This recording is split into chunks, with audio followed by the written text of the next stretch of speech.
Tal? ¿Cómo están? Bienvenidos y bienvenidas a este panel número 2, neumáticos fuera de uso del Foro Rep México 2026. Es un honor estar acá con ustedes, estamos bien emocionados, Carola y yo. Mi nombre es Jorge Caldera, soy CEO y cofundador de Estrategia Circular MX, consultora mexicana, que llevamos ya algunos años trabajando con la implementación de los principios, estrategias y modelos de negocio basados en la economía circular, precisamente trabajando con las organizaciones y también teniendo incidencia legislativa en la dictaminación de algunas iniciativas por las cuales se incluyen disposiciones de responsabilidad extendida del productor en la Ley de Economía Circular de la Ciudad de México.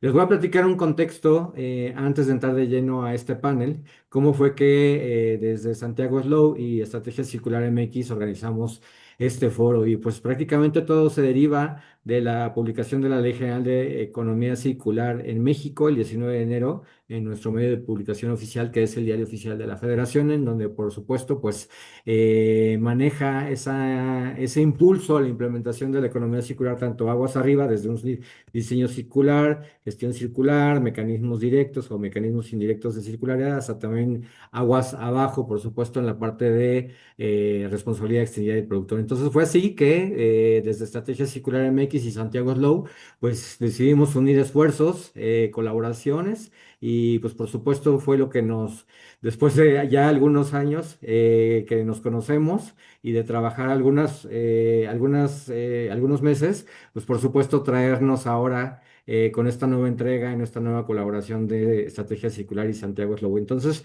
antes de dar inicio de lleno, cedo la palabra a mi colega Carola para que por favor nos dé una breve introducción y bienvenida, por favor.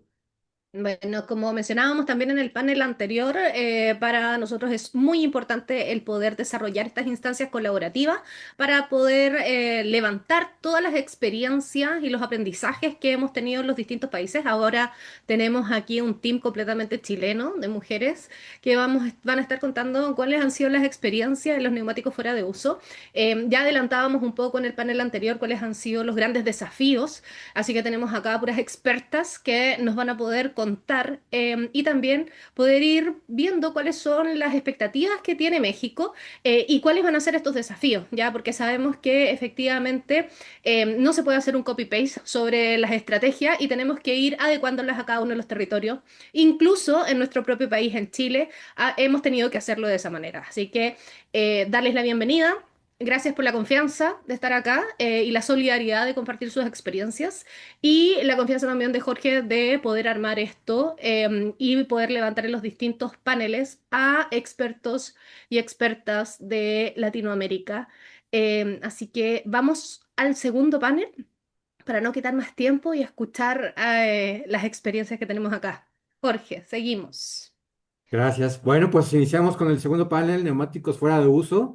Ya tenemos por acá a Karina Potarsky. Si nos ayudas, por favor, a poner una P mayúscula antes de tu nombre y un guión medio. Es nuestra primera panelista. Posteriormente tenemos a Bernardita Díaz, CEO y co-founder de T-Pipe. Ella es de Chile. Y Natalia Silva, gerente general de Valora más que también es de Chile. Entonces, me voy a permitir dar lectura a la primera ronda de preguntas. Permítanme un minutito.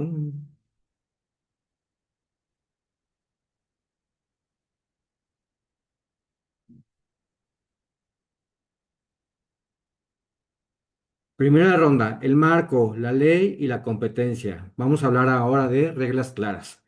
Claudia, en este caso no se encuentra acá con nosotros, pero tenemos con Natalia, por favor. Dinos, por favor, abrimos contigo para hablar del dolor de cabeza de cualquier sistema de gestión. La participación de los productores obligados por ley. ¿Cómo evitar la competencia desleal, los famosos free riders, entre productores cuando no todos financian un plan de gestión y por consecuencia no pagan por la gestión de sus residuos? Cuéntanos más sobre esta importante situación que se está presentando en diversos países que ya tienen implementación de red, por favor. Muchísimas gracias. Primero, gracias Carola, Jorge, por la invitación. Y un agrado estar compartiendo contigo, Bernie, también en este panel. Y bueno, yendo de fondo a responder la pregunta, la complejidad que conlleva no tener a todos los actores del mercado se puede visualizar en el momento de la compra de este producto prioritario, en particular en neumáticos, y es una competencia desleal porque finalmente la obligación de la ley REP es que cada importador o fabricante pague un delta, una tasa, un monto asociado para a un sistema de gestión, a un plan de gestión para que se haga cargo justamente de la recolección y el buen manejo de ese neumático que queda fuera de uso. Y ese costo finalmente entra dentro del de el costo total de ese producto y hace que efectivamente tenga un encarecimiento respecto a lo que era antes de contemplar una gestión bajo el modelo REP. Por lo tanto, el costo del producto, al ser más caro, tiene que tener un precio que se haga cargo justamente de la incorporación de esta gestión mandatada por la ley REP.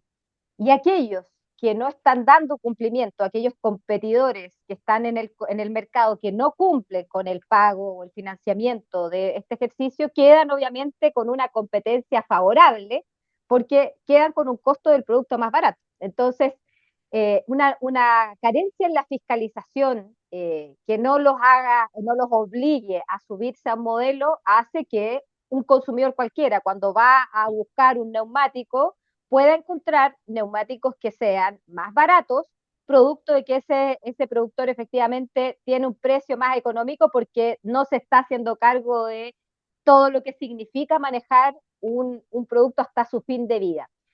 Doy toda la explicación porque para entender muy bien qué significa finalmente esta competencia desleal y la carencia o la problemática que trae la carencia en la fiscalización. Acá, si hay una ley que se tiene que hacer cargo de la gestión de los residuos, tiene que hacerse cargo también desde una primera instancia de cómo fiscalizar que todo el mercado empiece a cumplir, porque si no se empiezan a generar estos quiebres, estas incongruencias, digamos, dentro de lo que efectivamente tiene que cumplir todo productor y todos aquellos que pasan a estar fuera de este mercado, que hace que no todos estén con la intención de participar y empiezan a dudar, y bueno, si yo pago y nadie fiscaliza, que es un poco la situación que vivimos hoy día en Chile, donde ya vamos en el año 4 de la implementación de la ley REP para neumáticos, y tenemos aproximadamente el 30% de los kilos de neumáticos fuera de uso que tenemos que gestionar sin alguien que los financie.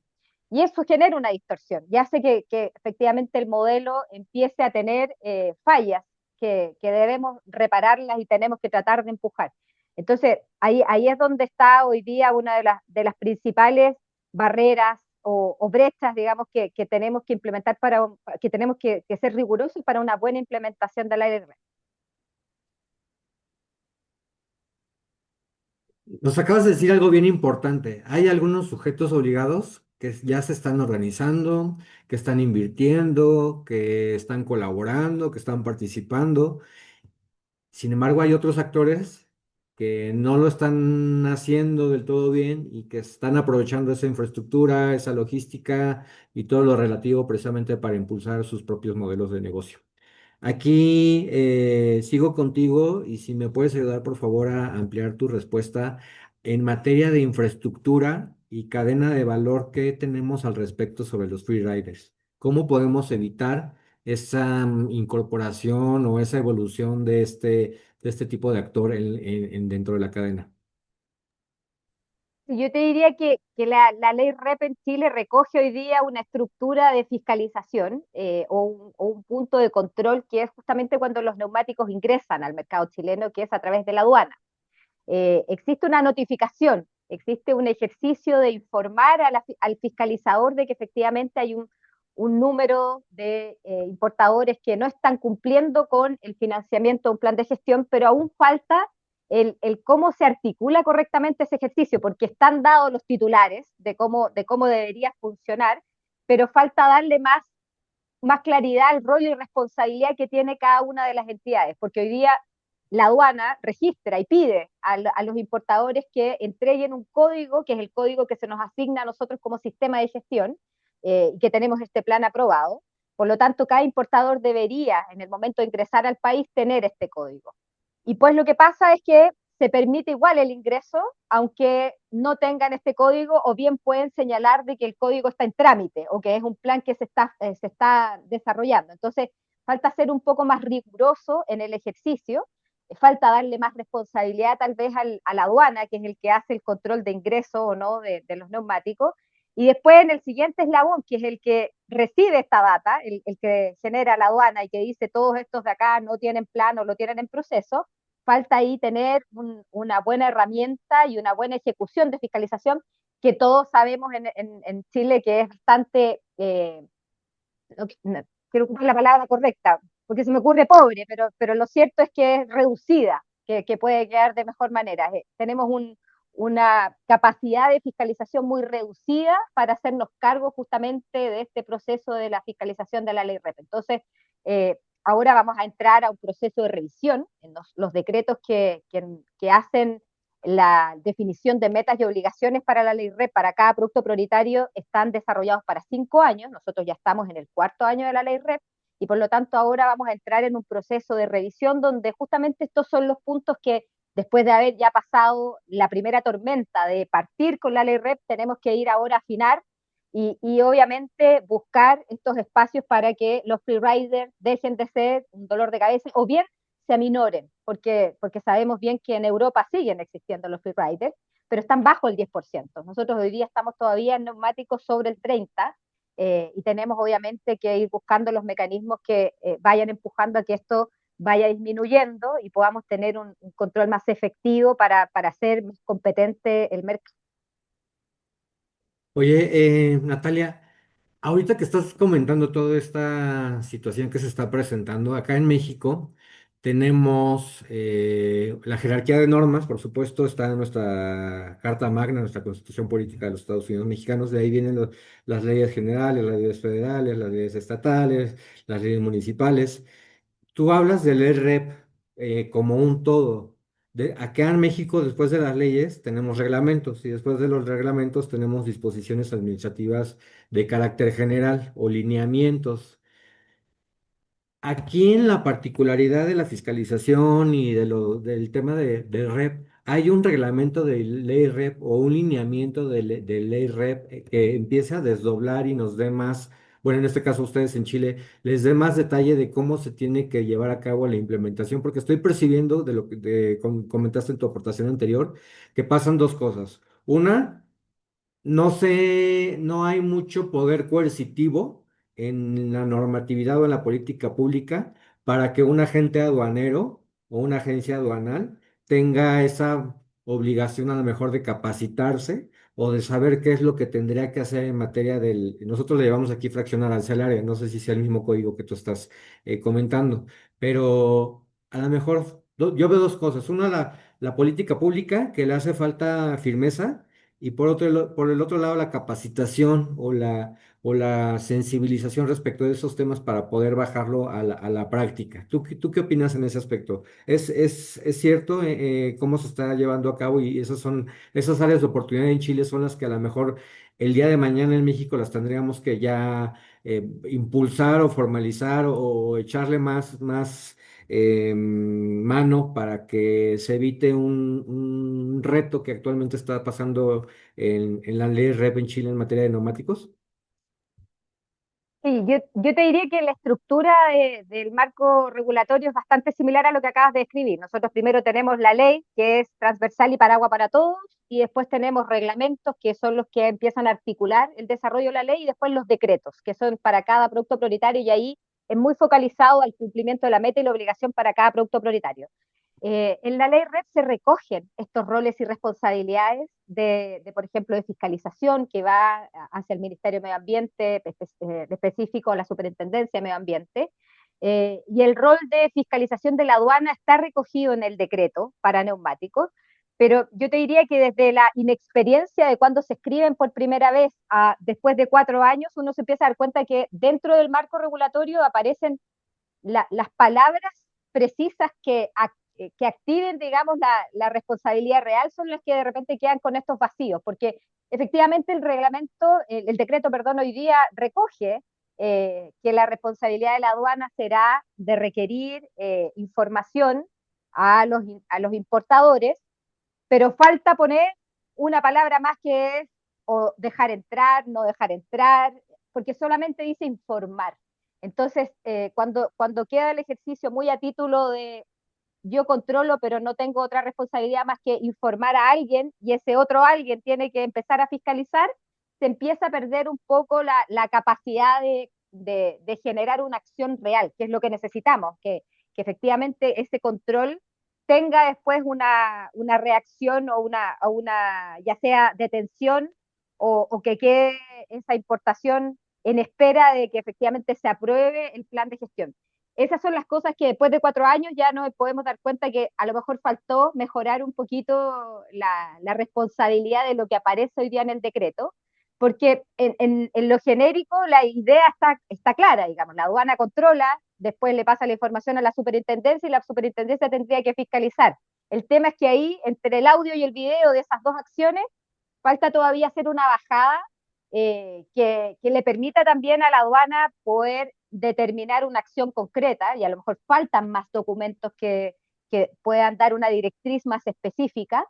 Y por otro lado, desde el inicio cuando buscábamos dónde y empezamos a investigar cómo se estaba llevando a cabo esta fiscalización, desde la misma superintendencia tampoco estaba muy claro cómo recibir esta data, cómo manejarla, cómo articularla porque está en proceso. Esta es una ley que aborda muchos aspectos y yo te diría que tiene que ver también con la madurez de la puesta en marcha, donde la misma entidad pública, que es la que tiene que fiscalizar, no tiene todavía muy claro, que un poco conecta con lo que tú dijiste, Jorge, esta capacitación, del entender efectivamente cuál es el rol que debe tener. Puede estar escrito, pero falta todavía darle como la bajada, el doble clic ok, yo recibo la información, entonces tengo que sacar un nuevo oficio que dé cuenta de que mensualmente, trimestralmente yo tendré que hacer una acción.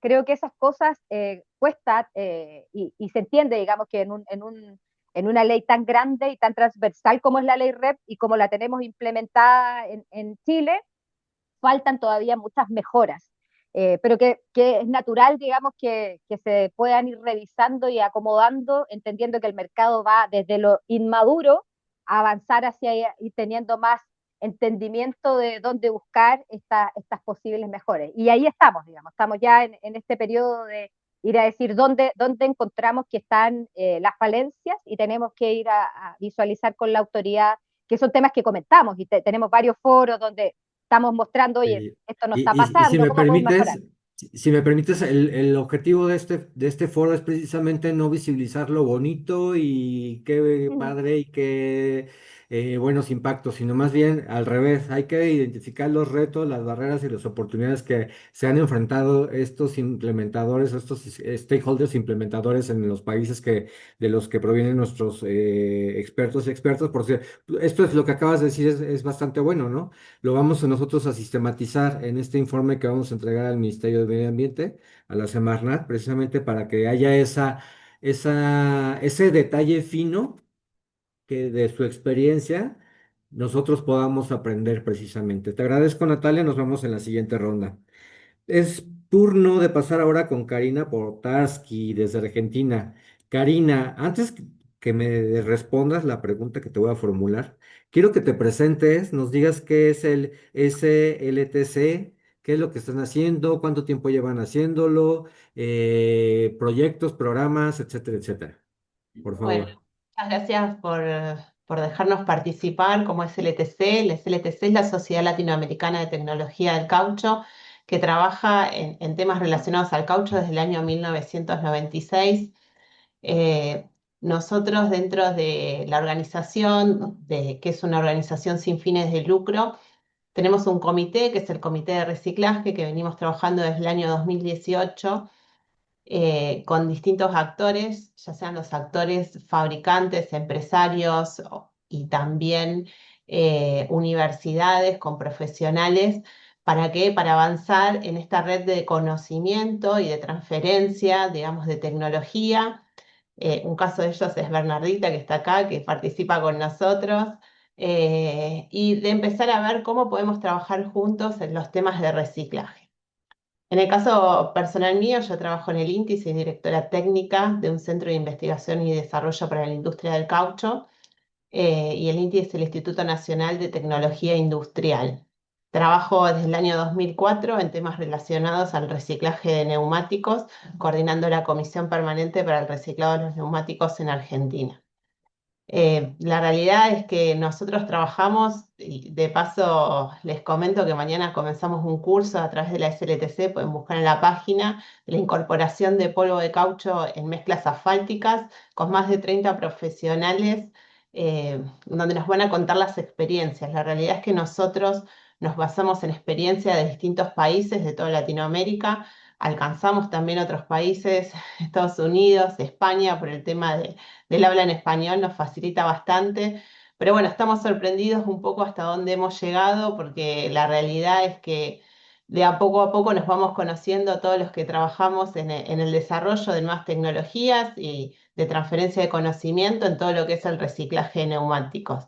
Y la verdad que es una satisfacción estar aquí. Nosotros también organizamos jornadas latinoamericanas de reciclaje neumático. Hemos comenzado con la primera que fue en Querétaro.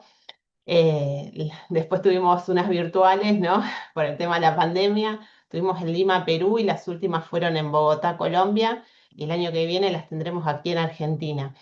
La verdad que son jornadas que son itinerantes y en el cual vamos trabajando, digamos, todas las problemáticas que surgen desde el reciclaje, y también, obviamente, invitamos a todos los profesionales, académicos, empresarios, en los cuales ahí podemos debatir hacia dónde vamos, y también de compartir estas experiencias que nos nutren tanto en el día a día, ¿no? Porque muchas veces pensamos que estamos solos y bueno, lo que estaba contando Natalia es lo que a veces pasa en muchos países en Latinoamérica y en Europa, ¿no? Uno a veces piensa que están más avanzados que nosotros, pero bueno, cuando uno empieza a conversar y a compartir, nos damos cuenta de que en realidad si nos unimos podemos hacer una sinergia y poder avanzar de manera más rápida, ¿no?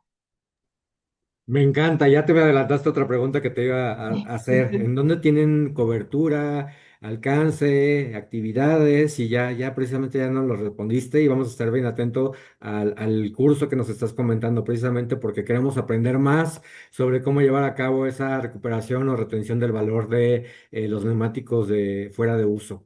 Bueno, ahora te voy a hacer una doble pregunta.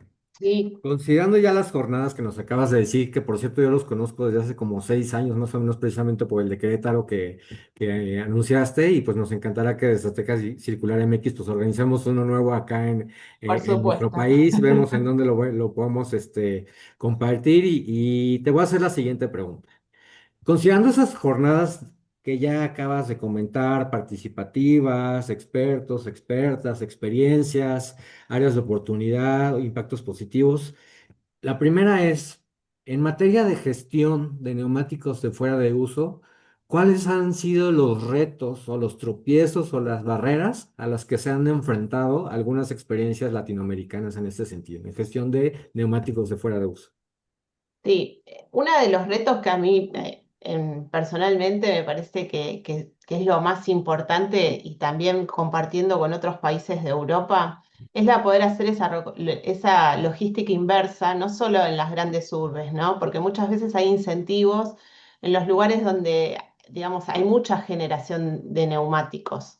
Entonces, ¿cómo uno tendría que, de alguna manera, incentivar a través de las regulaciones, ¿no? Porque a veces las leyes dicen que hay metas del 30, del 40, del 50%, y se van alcanzando esas metas, ¿sí? Pero el problema es que no logran llegar, ¿no? A sectores donde los neumáticos se generan en menores volúmenes. Y al generarse en esos menores volúmenes, el coste, ¿no? Que el costo que tiene para esa logística inversa es mayor, y no hay incentivos para poder recolectarlos. Al no haber esos incentivos, a veces tampoco llega la capacitación de qué es lo que se pueden hacer, digamos, con los neumáticos. Y la verdad es que muchas veces terminan en basurales o en quemas a cielo abierto. Eso lo hemos registrado en algunos países y nos han comentado la situación que, por ejemplo, no sé, la última vez cuando estuvimos en Colombia hubo también, la verdad que una discusión con el tema de la legislación, ¿no? Que algunos distritos no, digamos, había una ley REP, pero bueno, algunos distritos no llegaban a cumplirla. Entonces, Sí, tal vez en algunas zonas había desarrollos, había instalación de plantas de pirólisis, pero en otros sectores los neumáticos terminaban, digamos, sin poder ser tratados.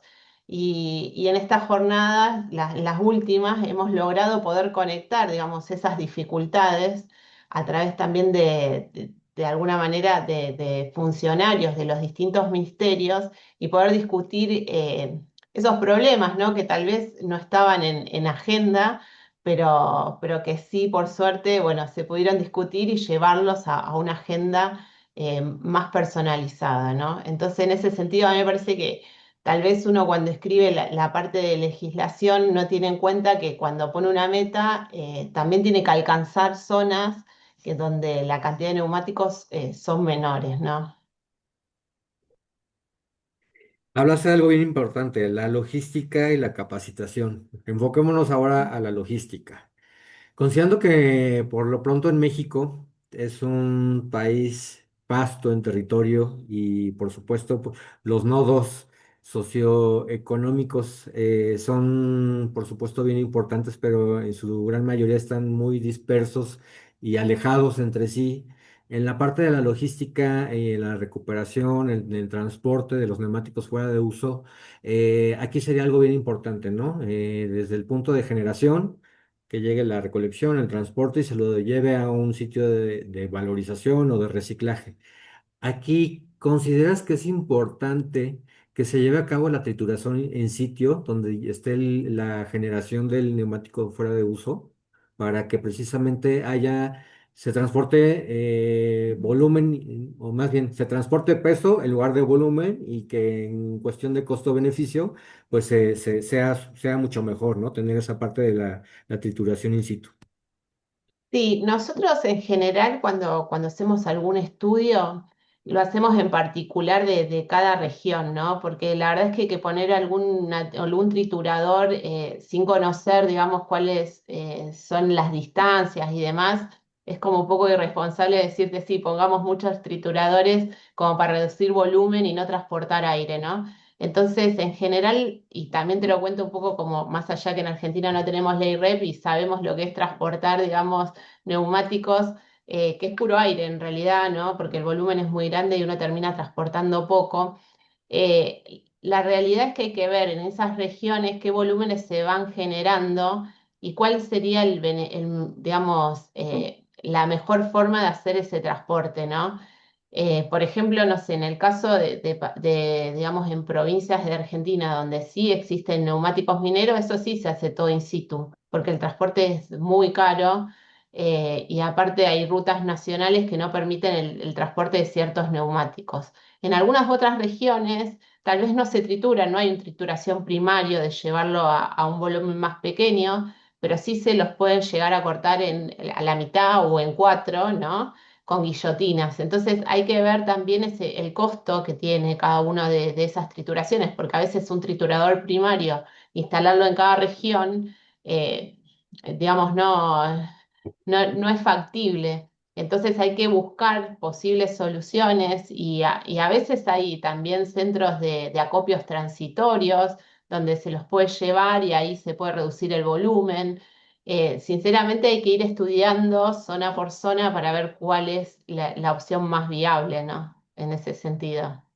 Lo mismo con Sí, los proyectos, ¿no? Porque a veces uno quiere instalar, no sé, a veces tenemos consulta en zonas donde la generación es muy baja, entonces hay que ver qué tipo de proyecto se puede desarrollar en esa zona, ¿no? Eh, Porque no hay que descartar ningún tipo de proyecto. Nosotros pensamos de que hay una gama de proyectos y hay que ver si es viable para esa zona o no. Todos los proyectos tienen que ser rentables, porque a veces uno quiere forzar un proyecto, ¿no? Para que funcione y si no es rentable, la realidad es que va a durar una cierta cantidad de años y nosotros necesitamos que los neumáticos se reciclen y se reciclen siempre, ¿no? Y ese proyecto sea durable en el tiempo. Entonces es importante saber y conocer, ¿no? Más allá de lo que uno qué proyecto va a desarrollar, qué tipo de neumático uno consume en esa zona, qué tipo de proyecto va a realizar. qué mercado uno va a desarrollar, si ese mercado es rentable, si hay normativa digamos, en ese país o en esa provincia, si es en Argentina, por ejemplo, porque muchas veces encontramos de que no existe la normativa para ese producto, entonces tampoco se puede comercializar, uno hace un esfuerzo enorme con un proyecto y si no existe esa normativa, puede llegar hasta tener el producto y después no lo puedes comercializar, entonces en ese sentido hay que estudiar bien el proyecto y ver primero, obviamente, la materia prima. Nadie pone una fábrica de algo sin tener su materia prima. Para nosotros las materias primas son los neumáticos.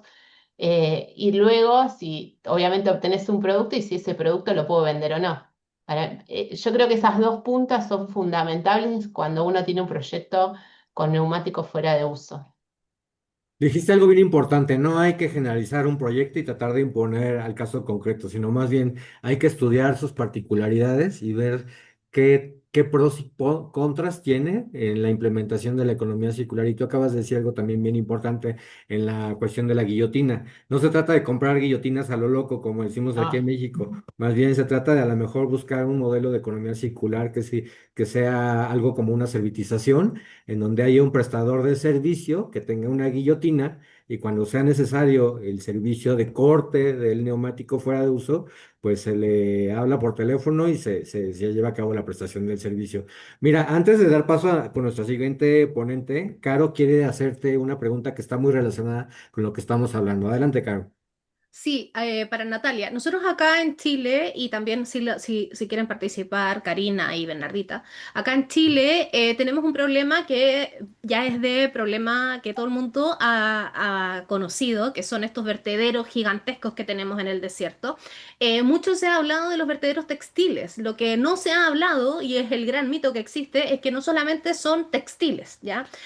Otro de los grandes problemas o de los grandes productos y materiales de residuos que están tirados en el desierto, estamos hablando de, nosotros caracterizamos en Santiago Slow 8 vertederos, ya de gran tamaño. Cuando hablamos de vertederos estamos hablando de basurales de gran tamaño, a cielo abierto, de manera ilegal. ¿Ya? Dentro de esos, uno de los principales materiales que hay no solamente son los textiles, sino los neumáticos, ¿ya? Los neumáticos fuera de uso y que es impactante ver el escenario del desierto porque ves efectivamente sembrados por todos lados neumáticos. Estos neumáticos, al igual que los textiles, actualmente o quedan tirados esperando que la arena haga lo suyo en todos los años que se tenga que demorar, o peor, que es una de las prácticas que se está implementando en los vertederos, es que se queman, ¿ya? Lo cual ustedes podrán entender qué es lo que significa que se quemen, o sea, si los textiles son terribles por las fibras sintéticas, imagínense lo que son neumáticos ardiendo días, meses, ya porque estamos hablando de grandes volúmenes. En ese contexto, cuando hicimos este mapeo, hablé con Natalia para decir qué se hace con esto. ¿Cómo entra la REP acá? La REP se hace cargo de estos residuos porque son residuos que ya son parte de un producto prioritario, de un marco regulatorio. Pero, ¿de quiénes son? ¿Quién se hace cargo? Y lo que mencionaba también Karina, los tenemos que traer del norte del país. Estamos hablando de Iquique, ¿ya? Y que las empresas valorizadoras están en la región central. ¿Cómo se hace eso? ¿Cuáles han sido los desafíos? Yo sé que ahí Natalia ha estado trabajando eh, y evaluando también todas las problemáticas porque son muchísimo más de las que ya hemos mencionado. No es un problema técnico solamente, sino también estamos hablando de residuos implementados y dispuestos de manera ilegal en vertederos de riesgo. ¿Ya? Entonces ya no solo es un material complejo, sino que hablamos de materiales de riesgo. Natalia, si nos puedes contar ahí cómo ha sido el trabajo, lo que ustedes han levantado y problemáticas que me imagino se repiten en distintos territorios. No pasa solamente en Chile. En Chile pasa y se hizo famoso por los textiles, pero los vertederos ilegales hay en todos lados y los neumáticos siguen siendo la misma problemática. Así que Natalia, si nos puedes contar un poco cómo ha sido esta dinámica, qué es lo que has le podido levantar y también las oportunidades. Yo sé que ahí hay un trabajo tremendo que se ha hecho, así que si nos puedes compartir lo agradecería mucho. Sí, bueno, eh, es, cuando escucho a Karina, la verdad es que yo digo, bueno, nos faltó tal vez tener tantas discusiones antes, pero acá se tomó una decisión en Chile de partir empujando con iniciativas bastante desafiantes, porque Nosotros tenemos metas regionales para recolectar, por lo tanto, eso es positivo desde la mirada de que no hay territorios que no abordemos desde muy temprana partida de la ley REP. Nosotros ya desde el tercer año, que fue el año pasado, ya teníamos que tener una pequeña meta o un acercamiento, una presencia en cada una de las regiones. Ustedes saben que Chile tiene una longitud de 5.000 kilómetros y por lo tanto teníamos que solucionar de una u otra manera poder desarrollar un mercado que se hiciera cargo de al menos tratar el residuo en cada una de las regiones. Iquique, que es el que menciona Carola, está en el norte de la capital, que está aproximadamente a 1.700 kilómetros de Santiago.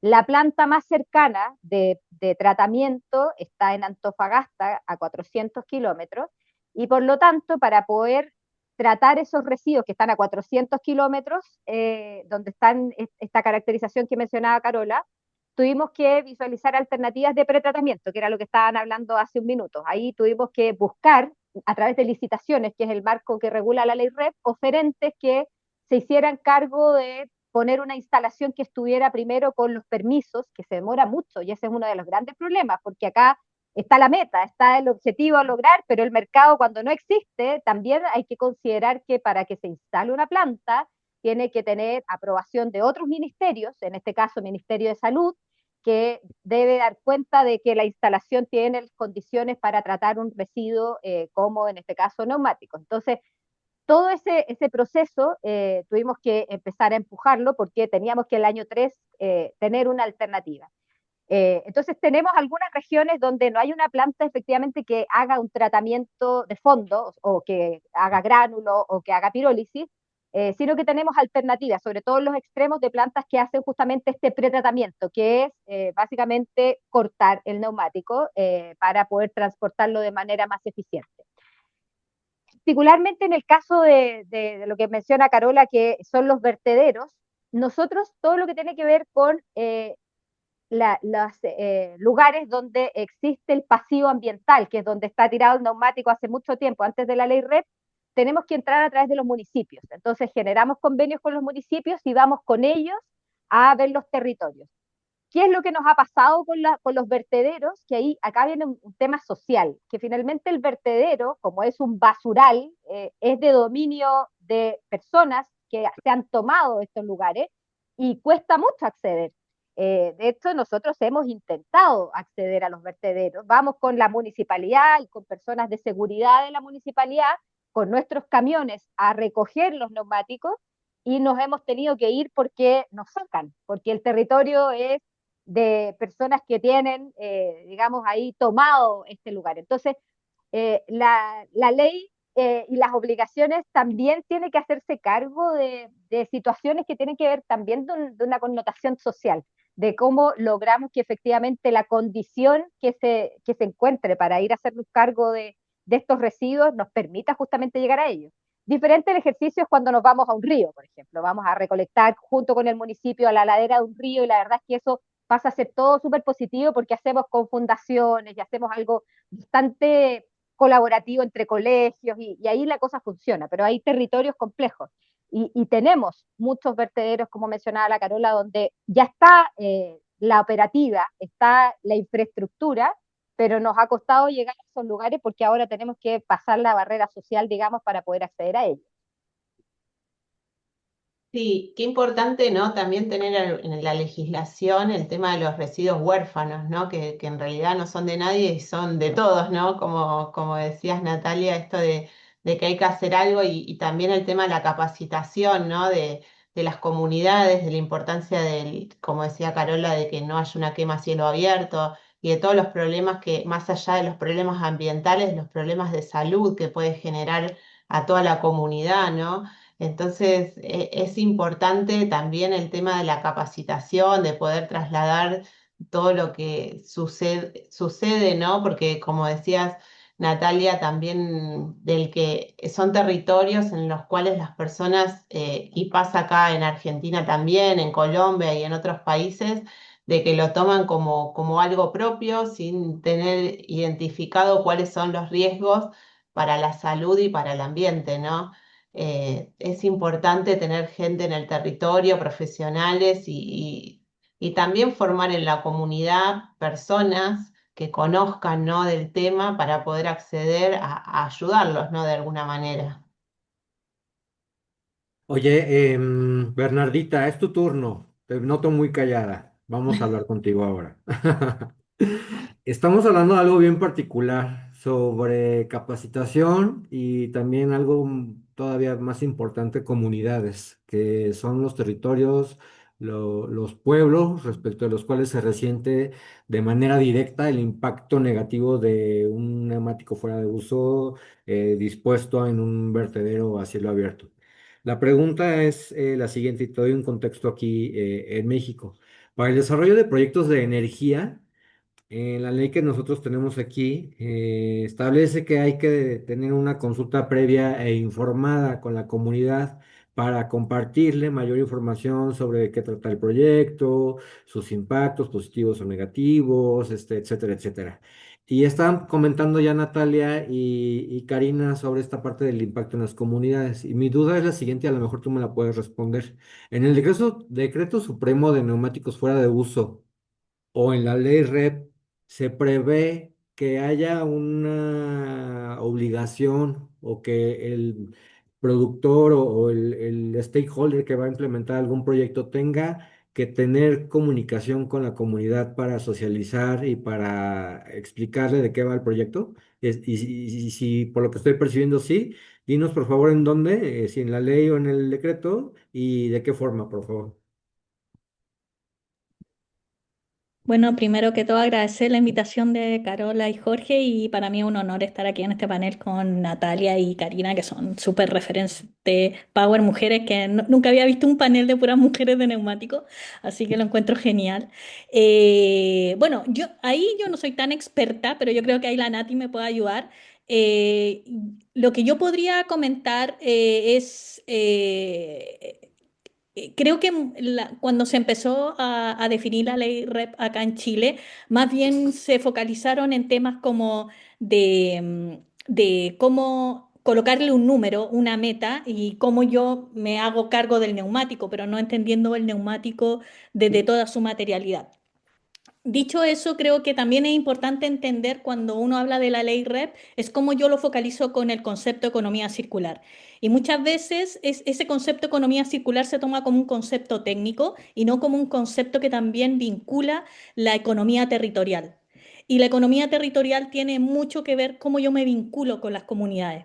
Y ahí cumple un rol fundamental los sistemas de gestión. Entonces, ahí Natalia, yo he visto, sigo sus redes, cómo ella se ha vinculado con temas de las municipalidades, cómo yo me hago cargo desde el neumático y me vinculo con esas comunidades, cómo ellos entienden la importancia y también la peligrosidad de tener ese neumático dentro de sus territorios. El decreto, la normativa, el número no me lo sé, pero yo creo que ahí Natalia me podría apoyar con eso. Dale, Natalia, adelante. Y bueno, nosotros estamos hoy día con una meta de recolección del 80% en el año 4, lo cual es tremendamente desafiante, caracterizando justamente lo que acaba de señalar, que el mercado, desde que partió la ley REP, era muy, muy, muy bajo. Habían empresas de valorización, pero el gran dolor, que yo sé que más adelante me lo vas a preguntar, Jorge, pero voy adelantando en eso, el gran dolor que tenemos hoy día es qué hacemos con todo ese neumático que estamos recolectando, porque como ya le respondía a Karina y le comentaba, nosotros en estos 4 años aceleradamente tuvimos que ir a buscar el desarrollo logístico, o sea, dar una solución por región porque había que llegar a los territorios y era parte de la obligación. Y eso tiene pros y contras. Sin duda, el pro es que le estamos entregando un servicio a todo el país, estamos dando una respuesta rápida, nos tuvimos que mover rápido y lo logramos. Efectivamente se pudo, mejor o peor, pero estamos. Pero la meta es tan grande que tampoco en el inicio se conectó, yo creo que ese es un tema muy importante a considerar, que no está linkeado el dónde se va a llevar todos estos residuos, porque yo como sistema de gestión cumplo mi meta cuando llego a una planta valorizadora, cuando recibe una planta que está aprobada por la autoridad, que puede entregar una factura que recibe mi material y lo va a procesar. Y ellos tienen, y ahí termino yo, como sistema de gestión, yo ya con ese documento puedo darle cuenta a la autoridad, decir, estoy recolectando la cantidad de kilos. Pero después pierdo un poquito la capacidad directa para poder visualizar qué es lo que hacen con la materia prima. Hay normativas específicas para las plantas de valorización que les piden que anualmente ellos reporten al menos que al menos logran el 75% de todo lo que procesan tiene que estar comercializado en algún otro, incorporado, digamos, de nuevo en el mercado. Ese punto es algo que hoy día no tengo la claridad si efectivamente todas las plantas lo están logrando. Y lo que sí sabemos es que falta el desarrollo de innovación para poder hacernos cargo de cerrar el loop del uso de cada uno de los materiales. Y, por ejemplo, proyectos como el que está desarrollando la Bernardita, que es una solución a partir del residuo del neumático, es un proyecto que todavía está recién escalando, está tomando obviamente fuerza, pero si tú te fijas o si todos sabemos cuánto se demora una innovación en ser ejecutada y escalada industrialmente versus la exigencia normativa que tenemos nosotros como sistema de gestión y productores de cumplir en 4 años el 80% no coincide. Entonces yo creo que es muy importante recoger desde la línea de lo que decía Karina, por ejemplo, de antes de pensar en poner metas tan desafiantes, tenemos que efectivamente hacernos cargo, ya sea dentro del marco regulatorio o un trabajo previo, el qué vamos a hacer con los residuos, porque hoy día yo tengo una bomba de tiempo en las plantas. Efectivamente, las plantas las estamos llenando de neumáticos, se están procesando, algunos están quedando ahí a la espera de que exista demanda. Si no solucionamos, por ejemplo, la utilización del neumático dentro de las carreteras, que es algo que también ha ido funcionando en paralelo, ya tenemos un manual de carreteras que le permite al Ministerio de Obras Públicas poder empezar a incorporarlo formalmente, pero todo eso ha ido madurando no al mismo tiempo que la exigencia de la meta. Entonces, si yo tuviera que comentar algo al respecto y recomendar como un ejercicio comparado de cómo se captura esto en los modelos REP que se están desarrollando, creo que es muy importante hacerse cargo de que la meta y la exigencia tenga un cierto grado, tenga desafíos sin duda, que empuje el desarrollo del mercado, pero que tenga una coherencia con lo que efectivamente se puede recolectar y se puede hacer cargo la demanda de este material, porque si no quedamos cojos, que es un poco la situación en la que yo estoy en Chile ahora. Tengo mucho material, estoy como les digo, el 80% de lo que están declarando los socios que importan material, yo lo tengo que recolectar y lo tengo que llevar a valorizar. Pero el uso o la demanda efectiva está hoy día muy en papeles. No estoy logrando sacar más del 10% de ese 80%. Entonces, si seguimos en esta situación otro año más y otro año más y no damos un flujo de salida, se va a generar un quiebre, digamos, y las plantas de valorización van a dejar de recibir. Si dejan de Oye, recibir, yo dejo de Nati, cumplir metas y finalmente ahí se Nat- genera un incumplimiento de la ley REP. Natalia, perdón que te interrumpa, pero no hemos pasado de la primera ronda de preguntas y tenemos preparadas otras dos rondas con mucha información que Vamos. necesitamos que nos compartan. Entonces, ya noté, por supuesto, y ya esto se queda grabado para sistematizar. Por supuesto, el documento que emite el sistema de gestión y pues la cuestión de las metas, ¿no? Que hay algunas veces que resultan difíciles y casi imposibles de cumplir. Aquí en México están considerando el tema de la gradualidad, entonces habría que ver cómo se baja, como decimos acá en México, ese balón en temas legislativos. Y tú también lo dijiste, ¿no? Bernardita, ya, ahora sí ya toca tu turno, por fin. En materia de subproductos, en recuperación del valor de los neumáticos fuera de uso. Algo bien importante aquí no es solo tener la pasión, las ganas, el CAPEX, el OPEX, el terreno, sino la regulación, que muchas de las veces nos va a poner la traba o nos va a ayudar mucho para que se logre y se consolide y sea un éxito este proyecto. ¿Cómo está la regulación del Decreto Supremo de Neumáticos fuera de uso para que se logren proyectos exitosos de subproductos de neumáticos fuera de uso? Sí, mira, hay mucho que hablar y ahí sí que están todas las brechas, tal como decía Natalia y Karina, el tema de desarrollar innovación o proyectos que puedan darle al neumático una salida desde el concepto real de economía circular está un poco complicado, porque si bien existen tecnologías para reciclar los neumáticos, después los subproductos que generan estas tecnologías son residuos. Entonces, ahí hay un problema porque finalmente no existe como normativas que pudiésemos trabajar desde la innovación, como por ejemplo darle estandarización al aceite pirolítico que tiene la tecnología de pirólisis para que se pueda utilizar como un combustible alternativo, de cómo eso se vincula de repente con las mismas entidades gubernamentales, porque por ejemplo la ley REP principalmente está asociada al Ministerio de Medio Ambiente, pero cuando uno desarrolla un proyecto de innovación en donde demuestra que eh, ese aceite pirolítico se puede utilizar nuevamente en otro sistema energético, no está la estandarización o uno tiene que ir al Ministerio de Energía y vincularlo con el Servicio de Salud. Entonces, me pasa muchas veces, y esto eh, creo que muchas startups o proyectos de innovación que trabajamos en entregarle a estos residuos, transformarlos en materia prima, es que Corfo es la entidad de gobierno que ayuda y subsidia estos proyectos de innovación y competitividad de la empresa, te apoya entregándote inversión, después no te apoya, o no sé si no te apoya, pero no se vincula con las entidades, porque supone que Corfo es la entidad que te aprueba o te adjudica el proyecto. Entonces, si para Corfo es importante que se desarrolle este proyecto, ¿cómo no se generan esos enlaces para que las mismas entidades de gobierno, porque Corfo también es una entidad de gobierno, se pueda darle salida a ese subproducto para transformarlo en materia prima? Entonces, como que muchas veces los proyectos de innovación quedan ahí estancados como proyectos de innovación y que Corfo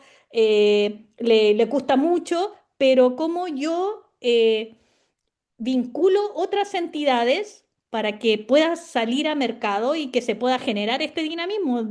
Y hay muchos proyectos que están ahí entrampados porque las entidades gubernamentales, digámoslo así, va a ser muy funable, de repente no conversan entre sí. Entonces colocan una ley, pero cuesta de repente que todas converjan de repente en ayudarte a generar este modelo. Eso es como lo que pienso. Y hablaste de algo bien importante, ¿no? La convergencia administrativa con los diferentes órdenes de gobierno, capacitación y también a lo mejor la forma en que cómo pueden acceder este tipo de proyectos exitosos que desarrollan, como tú lo bien dices, subproductos, pero al final del día no hay una política pública que los valide, los reconozca y por supuesto los impulse. Entonces, aquí queda anotado esa particularidad para entregarle a la Semarnat esos takeaways, ¿no? Bueno, seguimos ahora ya la segunda ronda con nuestra colega Carola. Adelante, por favor. Sí, quería seguir con Bernardita a propósito de lo que estaba conversando, de las dificultades que tienen o de las oportunidades, me habían dicho, que tiene el emprendimiento, a propósito de este emprendimiento científico tremendo que tienes con T-Five, ¿ya? Y toda la experiencia que has levantado con respecto a esto. ¿Cómo puede ser finalmente la red un mecanismo que vaya trascendiendo a nivel sistémico, con distintas, mencionaste Corfo, mencionaste otras cosas, cómo finalmente a través de la red podemos dejar de ser solamente un mecanismo de cumplimiento, de cumplir con las metas y efectivamente transformarse en una verdadera plataforma para acelerar estas nuevas tecnologías y modelos de negocio circulares y no quedarse con el residuo acaparado, un poco como lo que nos contaba Natalia, y que efectivamente se vaya introduciendo al mercado, porque no hay circularidad si no logramos introducir estos materiales en el circuito. Entonces, desde tu perspectiva y trabajando en emprendimiento científico, ¿cómo ves que la red como herramienta podría empujar y apalancar finalmente una circularidad sistémica? Sí, eso es súper, súper interesante porque si uno pudiera como filosofar del tema de la red, nace como de entregar soluciones circulares. Entonces, en el concepto de economía circular, tal como decía anteriormente, está el tema de vinculación territorial. Como que siento que muchas Mm. veces el concepto está, no está amplificado a lo que realmente se debiese entender por modelos circulares. Y dentro de esos modelos circulares también está la innovación. Creo que muchas veces como que se desconoce o a lo mejor, eh, que no quiero decir como concepto tan funable, pero como pobre, como red pobre, como no entender bien el Sí. concepto. eh, Creo que la red podría ser una herramienta increíble de impulso de innovación. Creo que en el tema del neumático y en estos subproductos que se generan o el desarrollar nuevas tecnologías del reciclaje o nuevas tecnologías de pretratamiento, sobre todo con los desafíos que tenemos acá en Latinoamérica, geográficos, de desarrollos localizados, porque en general en Latinoamérica los lugares donde más hay como soluciones están vinculados o a las capitales o donde está focalizado, no sé, los espacios de la minería. Eh, entonces, creo que es importante de repente amplificar el concepto de rep. Yo sé que nosotros en Chile estuvimos aprendiendo haciendo, pero yo creo ahora que México, como tiene esta oportunidad, es importante que dentro de la red se vincule el tema de la innovación. Yo sé que dentro de los sistemas de gestión también existe como dentro del rol que se puedan ver cómo pueden promover los modelos circulares dentro de estos residuos. Pero creo que también es importante vincular un poco más estratégicamente, por ejemplo, en el caso de Chile, Corfo o el Ministerio de Ciencia y Tecnología, que si vamos a desarrollar líneas de economía circular o de sustentabilidad focalizados a estos nuevos modelos, que la innovación ahí cumple un rol un fundamental y también linkeado con lo que dice Natalia. La innovación no es que en 2 años va a estar listo. Y más encima las metas van así subiendo, no sé, en un 10-20% cada año. La innovación toma tiempo. La innovación, al menos una innovación en base científico-tecnológica, necesita 5 años. Entonces, no puedes llegar y decir ya al quinto año 80% porque todavía no hemos desarrollado esto. Eh, entonces, creo que falta un poco de entendimiento de los distintos ecosistemas porque no se entiende bien el modelo de economía circular. Eso es como mi reflexión. Gracias, Bernardita. En ese mismo contexto, aprovecho de saludar, Karina, también y preguntarte desde la dirección técnica de Inti Caucho y la experiencia que ustedes tienen. Sabemos que el mercado no absorbe los materiales en los que no confía. Ya como que también ha sido complejo el poder incorporar este tipo de materiales porque se desconoce cuáles van a ser sus impactos, cómo se comporta, y ahí el tema de la innovación y la educación es tan importante. ¿Qué rol juegan las normativas técnicas, los laboratorios, las estandarizaciones, para que efectivamente la industria manufacturera pierda este miedo y empiece a incorporar? Y esto no solamente pasa en el caucho, pasa en la mayoría de Ah, los residuos que estamos tratando de circularizar, de si efectivamente mantienen su calidad, son inocuos, para qué sirven, tienen la misma resistencia. ¿Cómo podemos hacerlo a partir de estas normativas técnicas o el trabajo que hacen finalmente los laboratorios para poder demostrarlo y efectivamente incorporar en este caso el caucho reciclado a gran escala? Porque no sirve que solamente hayan innovaciones a pequeña escala y proyectos que no terminan creciendo y que no terminan haciéndose cargo del volumen tremendo que tienen los neumáticos fuera de uso. Bueno, qué importante esta pregunta y qué difícil de contestar, ¿no? Porque desde el laboratorio nosotros nos regimos siempre por normativa, ¿no? Con lo cual, en la mayoría de los casos no existe. Y a veces lo que hacemos es extrapolar sobre tal vez algún producto. No sé, podemos dar un ejemplo que pueden ser los durmientes de ferrocarril, en los cuales se hace un ensayo sobre el durmiente de madera y luego se puede extrapolar, en ese caso sí, sobre un durmiente que puede ser de caucho reciclado.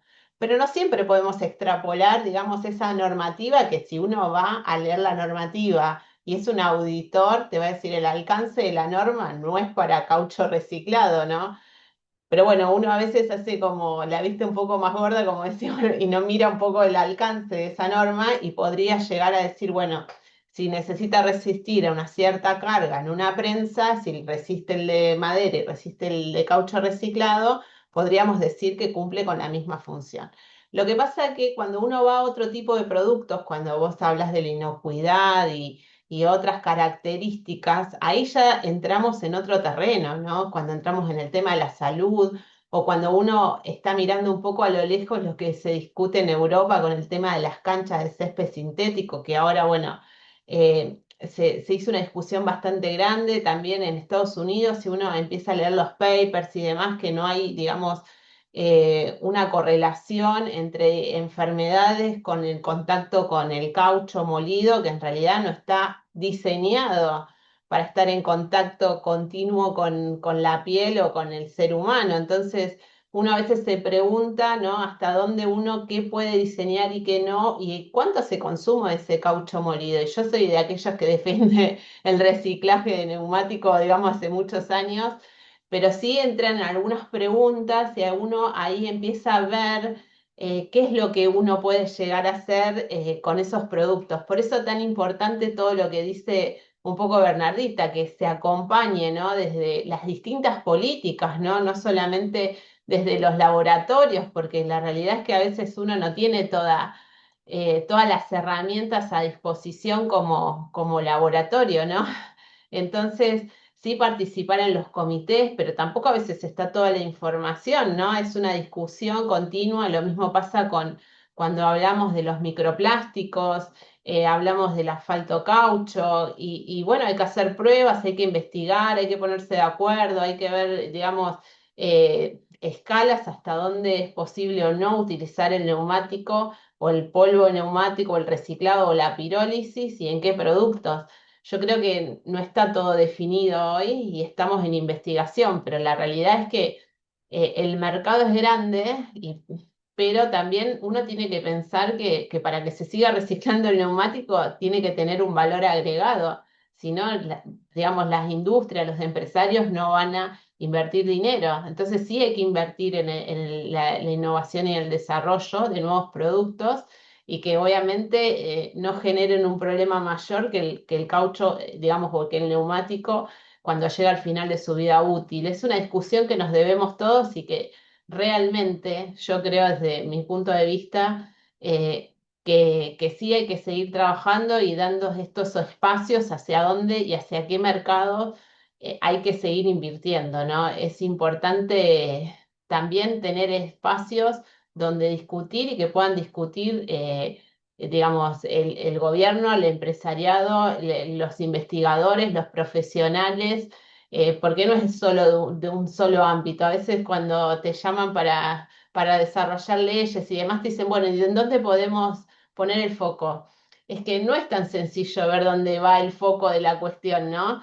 Y el tema de la normativa yo creo que es esencial, ¿no? Es algo que hay que darle más importancia que la que hoy se le está dando, ¿no? Porque sí hay que darle seguridad al consumidor de los productos que provienen del reciclado o el reciclaje de los neumáticos y que obviamente en el laboratorio el técnico o el profesional va a decir lo que es una norma, pero las normas no siempre salen de los laboratorios.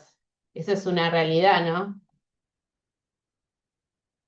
Gracias, Natalia. O sea, Karina, te cambié, estoy pensando No en hay Natalia. Pero problema. antes de ir con Natalia, quiero ir con Bernardita, que a propósito de lo que conversaba y nos mencionaba Karina de la importancia de darle valor al residuo, ¿ya? No solamente que sea necesario poder reincorporarlo para poder cerrar el ciclo. Bernardita, ahí tú eres experta en darle un valor extra a un residuo y con T-Fight han podido efectivamente comprobarlo, que algo que puede tener X precio en el mercado, gracias a la innovación en la tecnología, después se transforman en miles más. Entonces, ¿cómo es esa innovación que no es solamente tecnológica, sino también de valor económico? ¿Ya? Como cómo se hace viable ya un proyecto con ese nivel de investigación.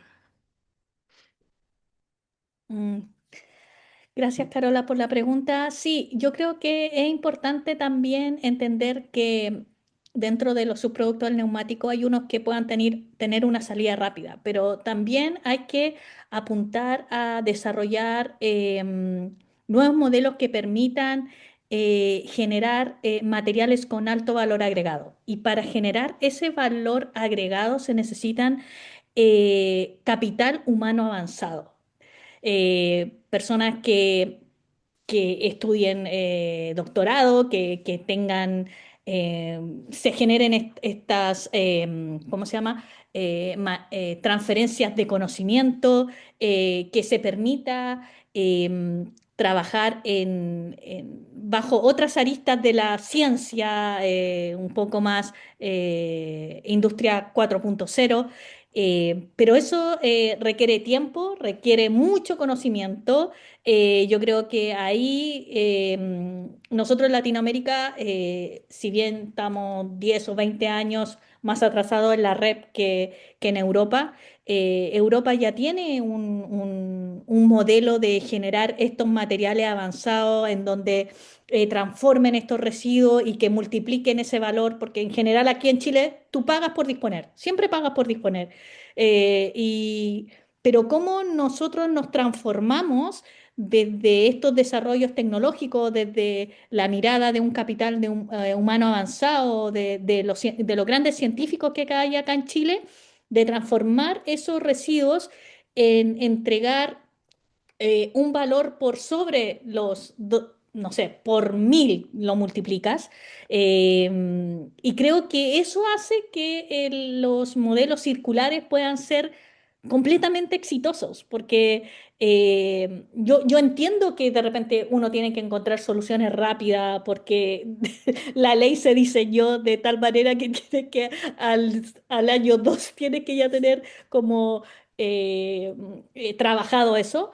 Pero si nosotros queremos entrar en esos modelos como circulares avanzados, quizá un concepto, se necesita tiempo, se necesita recursos, se necesita capital humano avanzado, se necesita transferir conocimiento de países que ya llevan años en esto y también apostar. Creo que los gobiernos también tienen que apostar, creo, porque aquí en Latinoamérica tenemos mucho, mucho potencial científico que de repente los encasillamos a que se queden en la academia, pero también son claves para el desarrollo empresarial de nuevos modelos de mercado y nuevos productos y eso. Antes de seguir con Natalia, Jorge, tienes la manito ahí levantada. Sí, Bernardita ya lo dijo 2 veces y me encanta que lo traiga a colación porque este tipo de proyectos necesita tiempo, innovación, tiempo. El desarrollo de proyectos, tiempo, para formuladores de políticas públicas, para, pues, por supuesto, empresarios, ese es una constante que se sabe, por supuesto, ¿no? Pero muchas de las veces se espera que un proyecto sea exitoso en un corto, mediano y largo, o un corto y mediano plazo, pero esto no puede ser posible si no hay una alineación de recursos humanos, financieros, materiales, política pública, capacitación, entre otras, habilidad, por supuesto, incluso hasta digital, entre otros aspectos que están considerados aquí en la fórmula. Gracias, Bernardita, por recordarlo y traerlo a la mesa. Adelante, Caro. Sí, bueno, como lo mencionaba Jorge Bernardita, la innovación requiere tiempo y también requiere apoyo. Ya, eso tenemos que tenerlo súper claro. La ciencia necesita años de estudio, ya, y por lo tanto, y también aportes, ¿no? No solamente estos aceleradores económicos de pronto te exigen rendimientos a muy corto plazo y que no necesariamente tienen mirada sistémica. Funcionan en papel, funcionan en el proyecto, pero cuando los tratamos de incorporar, como decía también Karina, no se van incorporando si no tenemos esta visión sistémica y se trabaja de manera colaborativa e interdisciplinaria. Volviendo con Natalia y el rol de las empresas, a propósito de lo que estamos conversando, sabemos que una de las grandes problemáticas que tienen, y efectivamente Natalia dice que su cumplimiento de meta termina en entregar el material y que se incorpore y que se gestione.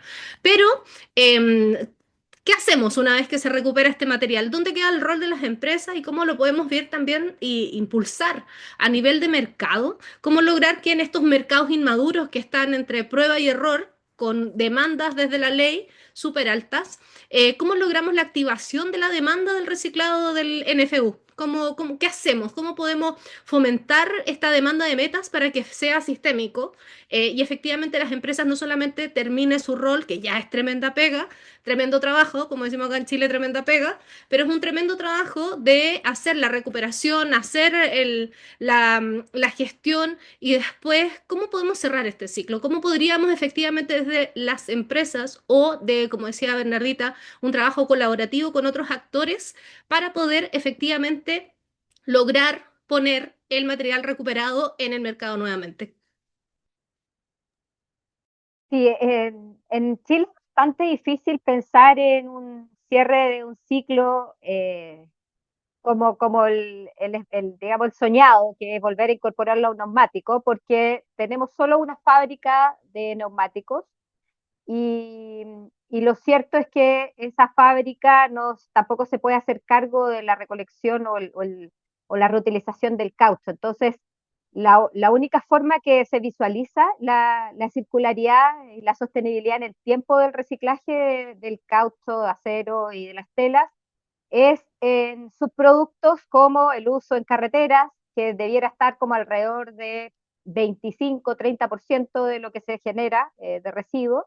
Hoy día estamos en cero, porque todavía es muy a título de prueba, de piloto, y esperamos que ese sea un gran demandante, que al menos nos saque un cuarto del reciclaje del subproducto. El otro actor que también es relevante es la utilización como combustible alternativo, ya sea en los hornos cementeros o también en otras industrias que requieran poder calorífico como el que puede entregar el caucho. Y ahí se van los grandes volúmenes. Y el tercer gran demandador debiera ser el Ministerio de Vivienda, la utilización de subproductos del caucho, por ejemplo, en tejas, pisos, en todo elemento que ayude a resguardar la temperatura, obviamente, de las casas como recubrimiento, debiera ser, todo ese tipo de proyectos deberán potenciarse mucho más. Lo cierto es que para el caso de lo que estamos viviendo en Chile, todavía son proyectos que están en proceso de ser implementados y por lo tanto, como señalaba hace un momento, creo que estamos muy, muy adelantados en el caso de neumáticos de una exigencia de recolección, de tener una infraestructura que lo reciba y lo trate, pero muy, muy atrás todavía en la demanda. Entonces, hay que generar articulaciones entre los mismos ministerios, tal vez si tenemos que visualizar y si estuviéramos de vuelta al inicio, creo que sería interesante poner incentivos en los otros ministerios para que se empiece a generar de manera más acelerada la incorporación del residuo. Hoy día estamos más bien como buscando, tratando de llegar a esos ministerios, cuando lo cierto es que desde el marco regulatorio debería ya estar planteado un ejercicio de compromisos en todos los actores para acelerar digamos, al mismo nivel todo el ejercicio de cumplimiento. Yo creo que ahí es donde hoy día estamos más pegados y son las alternativas están, o sea, tampoco estamos inventando desde cero, lo que hace la Bernardita es desde cero, es innovación, sin duda, pero son cosas más a mediano o largo plazo, pero hay cosas que sí podríamos estar implementando porque ya se hacen hace mucho rato, pero para poder ejecutarlas creo que hace falta de vuelta el mecanismo y el incentivo para acelerar el uso de esos subproductos en esas industrias. Sí, Natalia, qué importante lo que mencionas y también con miras a apoyar a la normativa en México. Nos pasa no solamente con los neumáticos y con esta visión europea un poco de que el mismo producto se cierra en el ciclo en el mismo sector. Nos va a pasar también con textiles, ya cuando no tenemos una industria textil en Chile.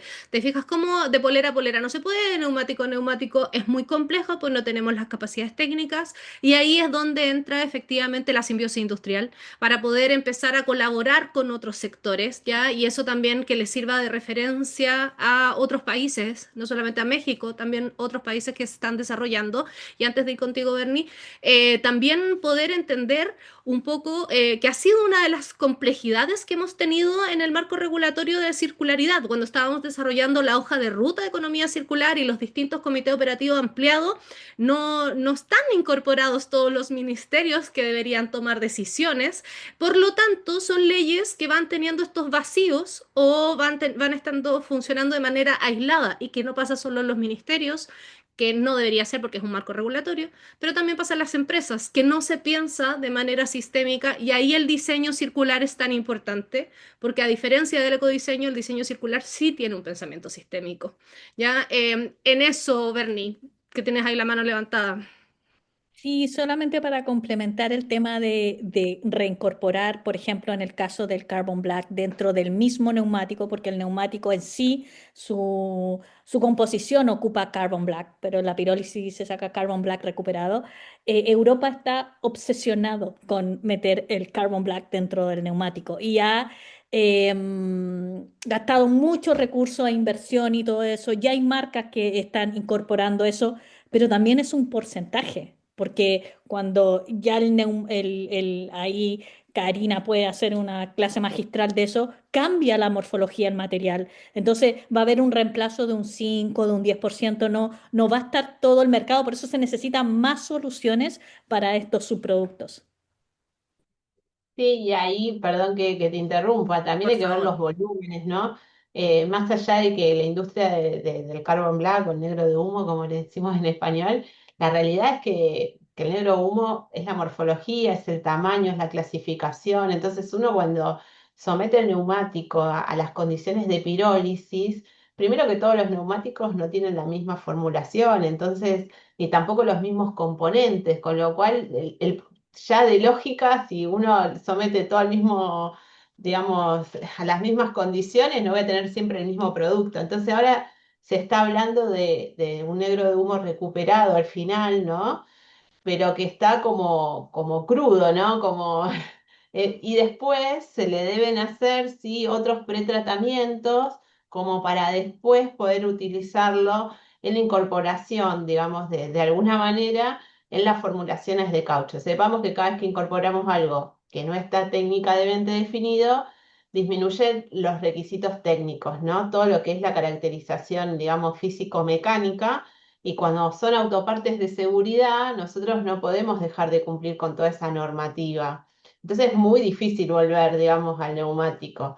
Yo creo que obviamente, como en algún momento decía Bernadette, podemos soñar un poco en que puede volver un porcentaje bajo, pero sepamos que no es real, que podemos el 100% incorporarlo nuevamente al neumático. La vulcanización es un proceso todos los que estudiamos el tema de polímero y demás, es un proceso que es irreversible, ¿no? Después podemos buscar desvulcanización, podemos ponerle el nombre que querramos, ¿no? Pero tratamos de convertirlo en algo que tenga valor. Tenemos que pensar en eso, porque no en todos los espacios podemos aplicar la economía circular tal cual está en un libro. En el Mm. neumático es un poquito más difícil, ¿no? Por lo menos por la experiencia que tenemos nosotros, se hace un poco más complicado. Pero bueno, sí se está investigando y demás, pero yo creo que tal vez en vez de estar tan enfocados en ese camino, es buscar otras alternativas que tal vez puedan ser más viables y que podamos cumplir con todos los requisitos, digamos, que de las normativas y tal vez podemos tener mayores beneficios, ¿no?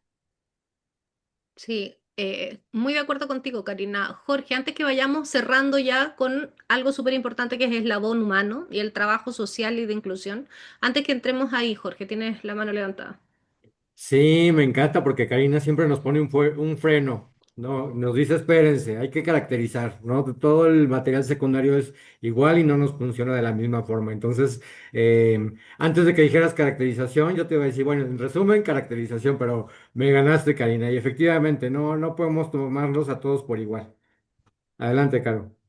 Sí, a propósito de lo que están mencionando también en el chat y que se mencionó en el panel anterior, el tema del eslabón urbano, el trabajo que hacen en los territorios, los recicladores base, para que los neumáticos lleguen a las plantas, alguien tiene que acopiarlo. Sabemos que efectivamente hay un sistema que está funcionando, pero ¿por qué es importante la inclusión de recicladores base desde el inicio de esta cadena y por qué es tan relevante su formalización en la operación diaria de los sistemas de gestión? Acá en Chile existe un trabajo que se ha hecho con los recicladores base, que en otros países no funciona de la misma manera.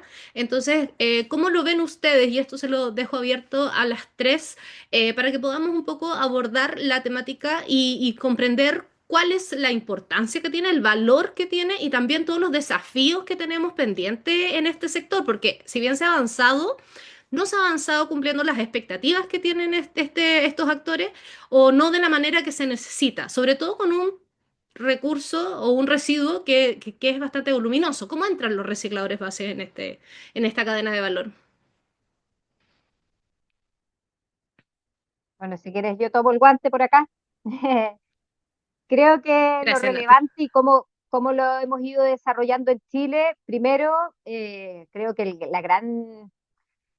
la gran victoria la ganaron los recicladores de base por todo su esfuerzo y reconocimiento, porque desde el marco regulatorio, desde la ley REP, ellos desde el inicio de la discusión eh, lucharon para poder estar presentes en la ley, y nuestra ley en Chile recoge justamente su labor, y hay metas asociadas para la participación de los recicladores de base en la ejecución, en la operación de la ley. Eh, Eso mucho más fuerte en envases. No está tan definido el marco en neumáticos, pero lo cierto es que hay una necesidad desde el sistema de gestión para trabajar con recicladores de base, porque los recicladores de base son los que conocen el territorio, son los que saben y han estado participando en todas las comunidades, y sin duda los sistemas de gestión, que somos empresas que nacen hace 4 años, estamos recién aprendiendo a poder acercarnos. Por lo tanto, nosotros desde Valora Más vemos muy relevante la ejecución de la recolección a través del conocimiento que ya tienen los recicladores de base. Pero la primera brecha que se nos presenta es que acá en este caso no podemos andar solamente con triciclos, como era originalmente la ejecución que tenían los recicladores, y necesitamos que puedan tener una infraestructura, ya sea un camión o algún otro medio que transporte, digamos, y que pueda mover estos neumáticos. Entonces, creo que ya a estos 4 años de partida de la ley REP, donde efectivamente los recicladores ya están insertos, se han ido desarrollando, han ido capacitando el ejercicio, y también a través de los mismos convenios que se han generado con los sistemas de gestión, ya tienen yo te diría que son muy competitivos cuando uno evalúa desde el sistema de gestión, evalúa la ejecución con un gestor privado o un reciclador de base. eh, Sin duda tiene muchos más puntos el trabajo con el reciclador de base, porque tiene el conocimiento del territorio y sabe dónde ir a buscar el residuo. Entonces, la atomización que podemos llegar y la permeabilidad que podemos lograr en los territorios, yo creo que es lo más, es uno de los atributos más positivos que yo puedo destacar del acercamiento. Y por otro lado, también la ley en el trabajo o el acercamiento con los recicladores de base favorece el acercamiento, porque cuando nosotros como sistemas de gestión trabajamos con los recicladores de base, lo podemos hacer a través de convenios, que es más directo, y podemos saltarnos el paso obligatorio que tiene la ley, que es a través de licitaciones abiertas, que a veces son procesos mucho más largos, y sobre todo cuando queremos llegar más rápido en los territorios, acercarnos y tener algún acuerdo, convenio con los recicladores de base es mucho más favorable en términos de llegar más rápido a los territorios.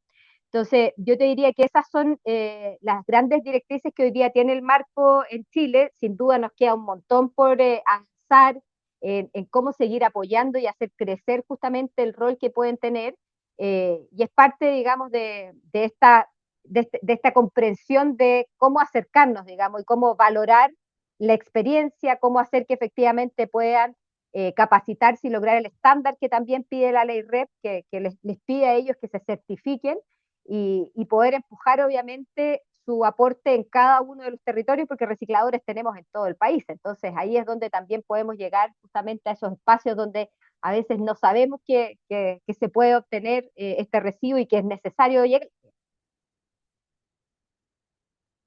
Gracias, Nati. Jorge. A mí me gustaría hacerles una pregunta también, si alguien de las colegas que está aquí en la mesa quiere responder.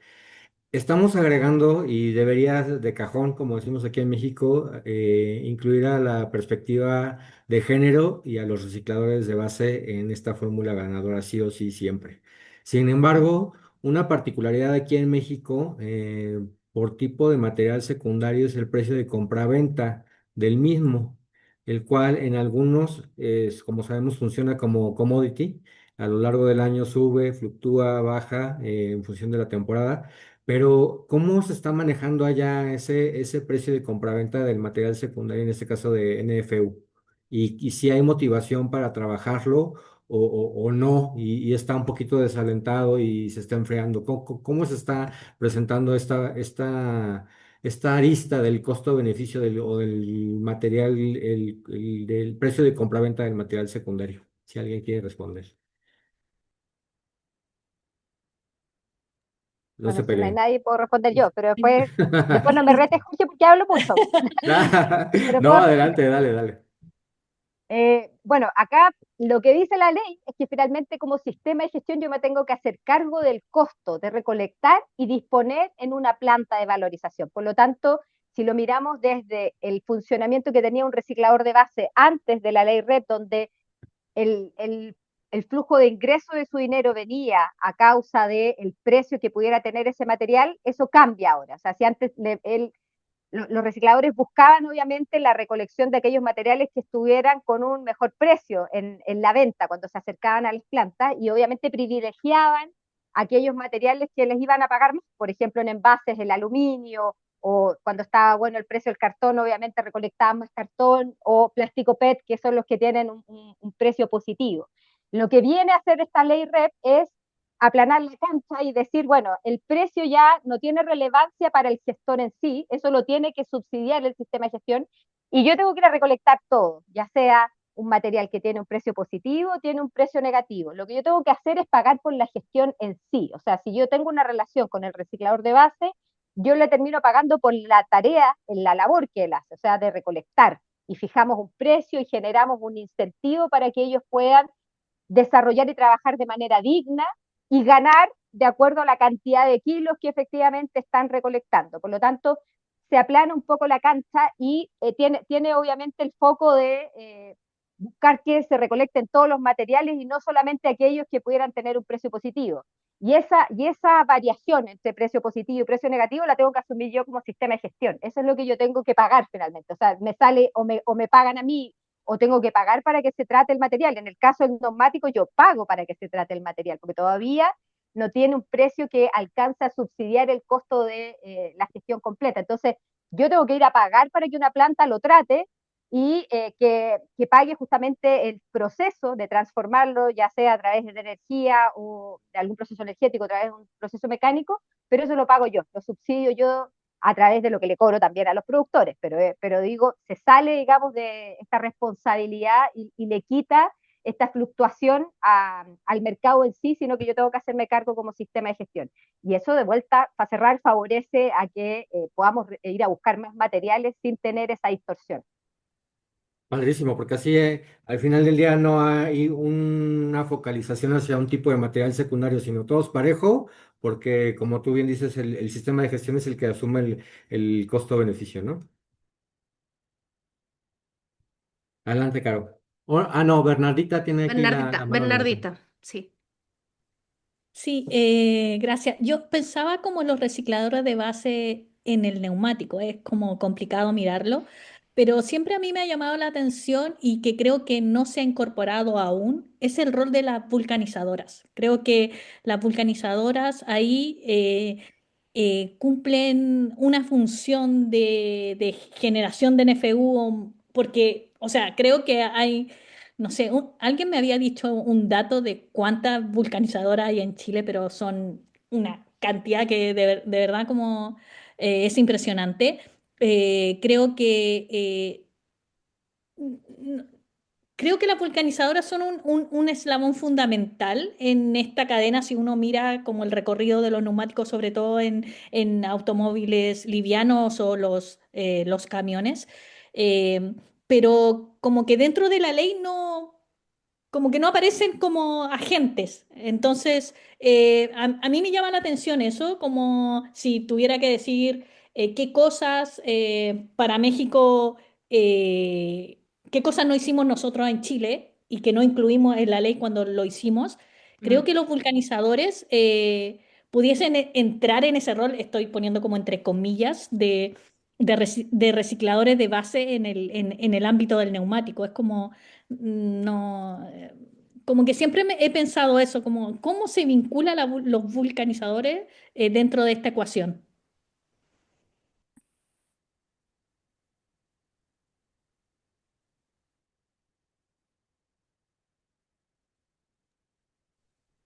Jorge, si Natalia, me dejas solo, sí, sí, sí, si me dejas dale. solo complementar, están incorporados, Bernardita, pero yo creo que también mirando la perspectiva de lo que tú estás señalando, lo que falta es darles tal vez un rol en la regulación, porque hoy día son un punto donde nosotros retiramos. De hecho, los recicladores de base, cuando yo hablo de esta atomización, justamente van tanto a casas, a vulcanizaciones y a lugares donde se generan microbasurales.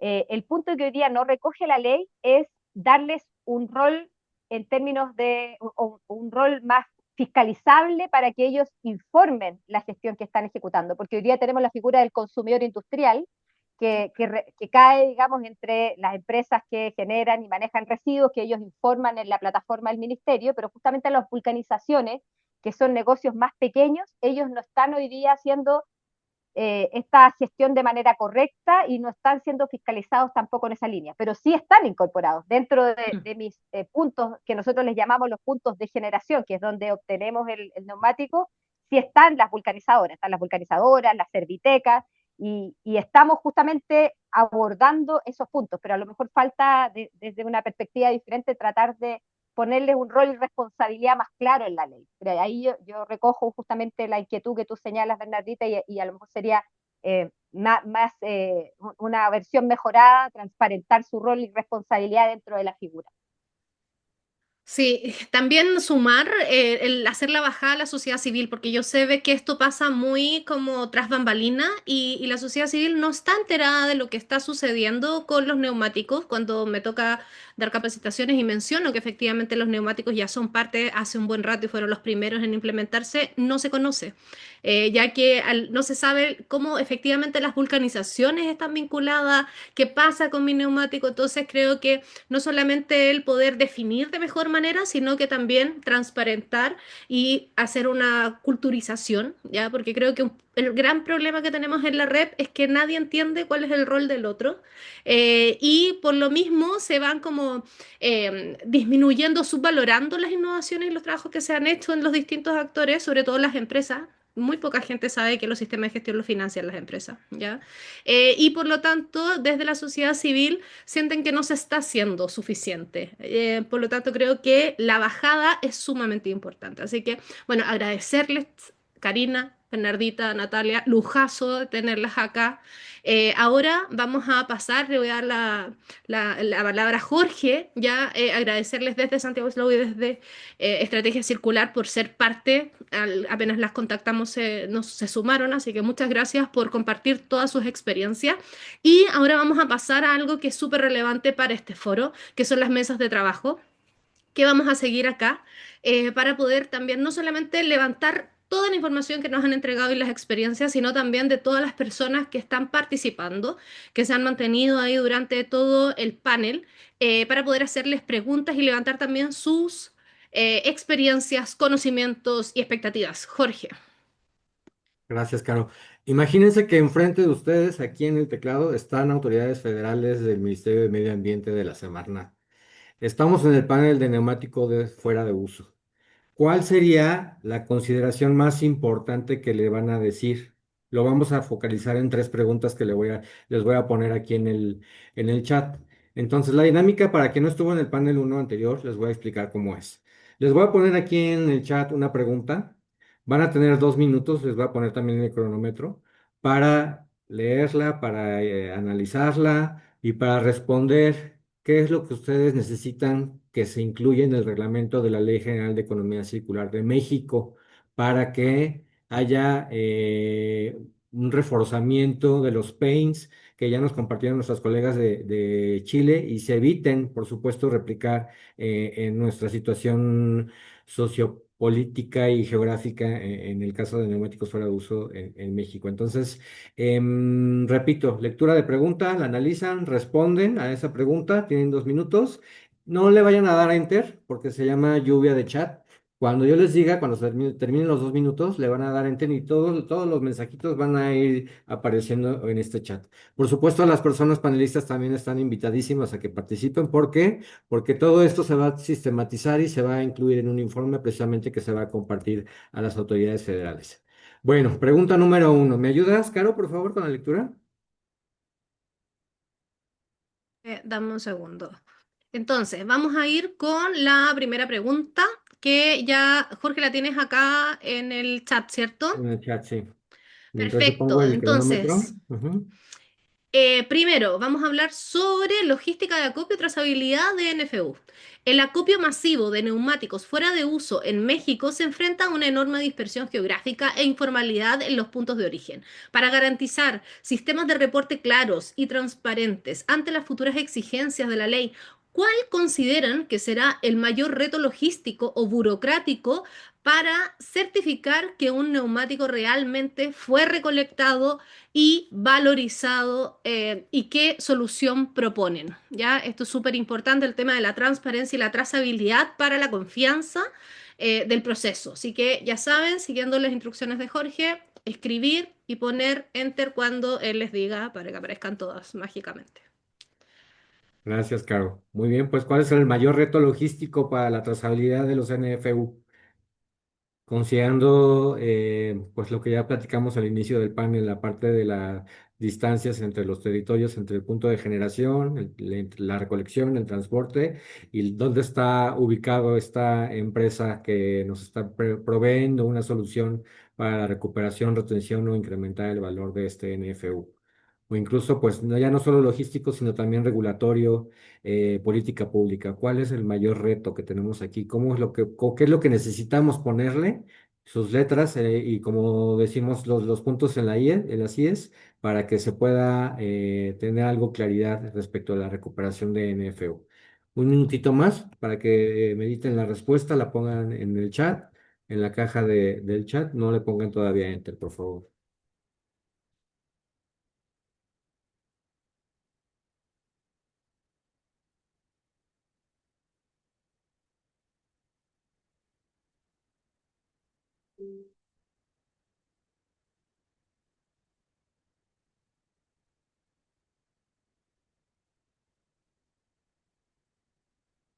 Como comercial, en el panel anterior les proyectamos, Carola y yo, una presentación introductoria en donde les decimos por qué surge este foro, cuál es el objetivo, a quiénes estamos convocando, quién es el target. En este caso, por supuesto, es la industria empresarial, pero también la academia, gremios, centros de investigación.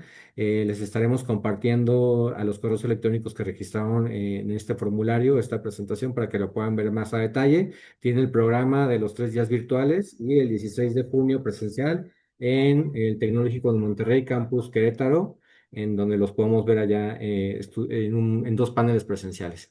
Bueno, se terminó el tiempo. Ahora sí, todos por favor pongan enter en su caja de texto para que se puedan ver los mensajes y Caro me va a ayudar a leer lo que alcance a ver ahí en las cajas de texto. Dice Sí. que poner un A chip a ver, los nuevos primero, neumáticos. hablan, Ajá, la tecnología que existe, se puede poner un chip en los nuevos neumáticos para poder darle el seguimiento. Eso es algo que también se está trabajando en temáticas de trazabilidad en otros sectores como los textiles en otros países, así que me parece viable ahí, para poder hacer seguimiento. Me parece que al tener habilitados los espacios de almacenamiento, se podrían que podríamos tener suficiente territorio en México. Ojo con eso, también sabemos lo que puede suceder si no existe una buena trazabilidad a la disposición, así que también ojo con eso.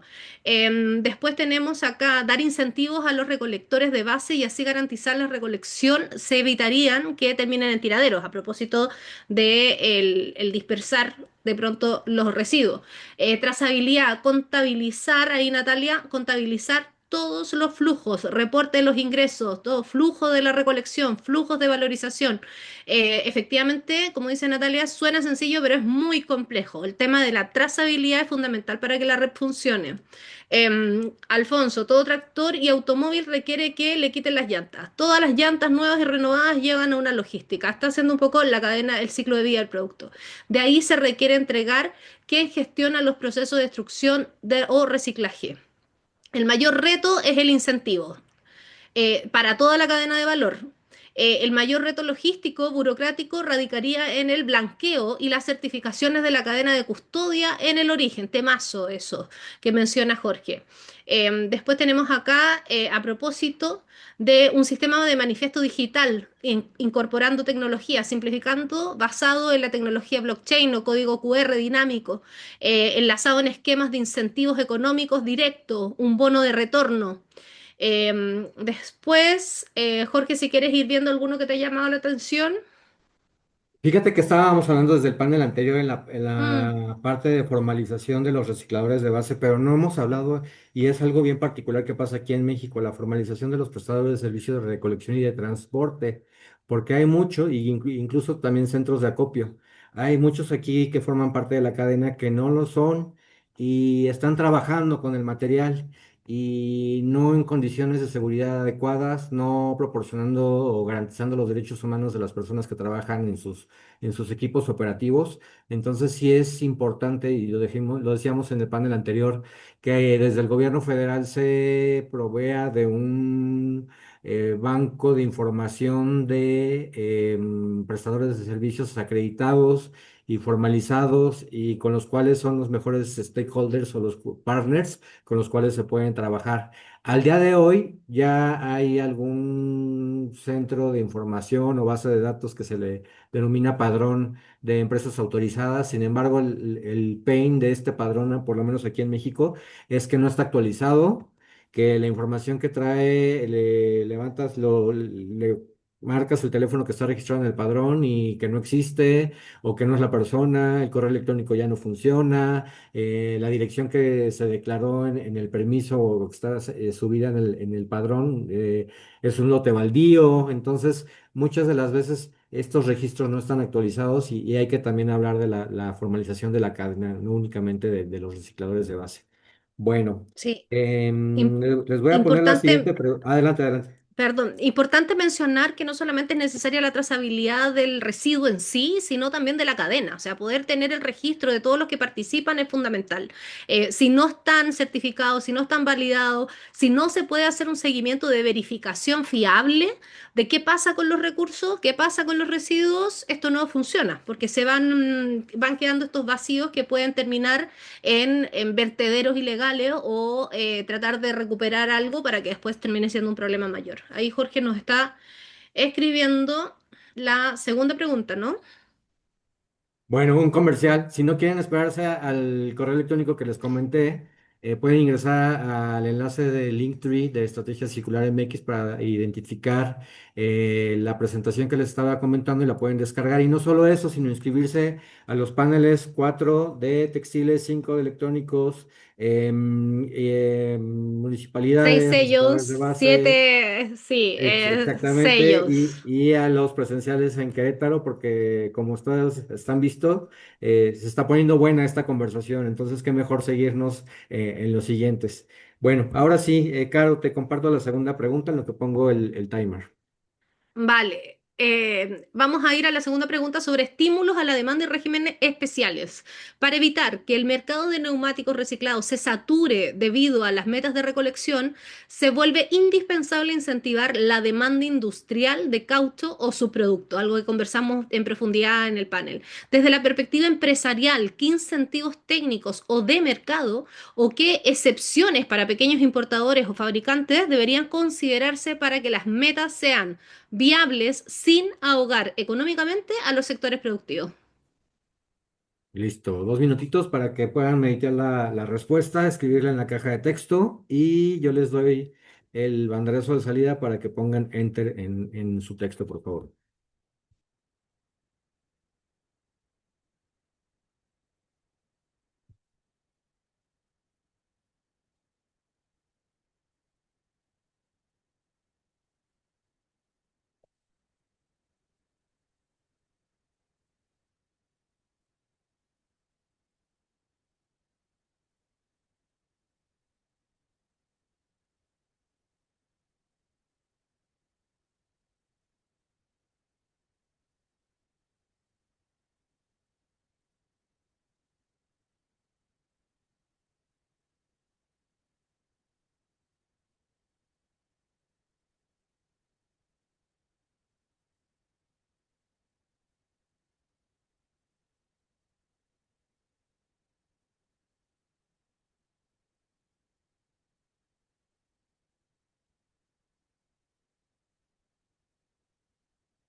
Tres, dos, uno, listo.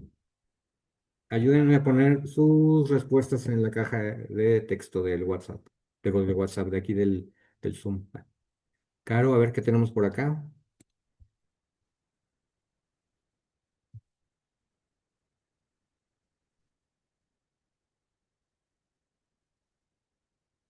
¿Estás en mute? Yo entusiasmadísima.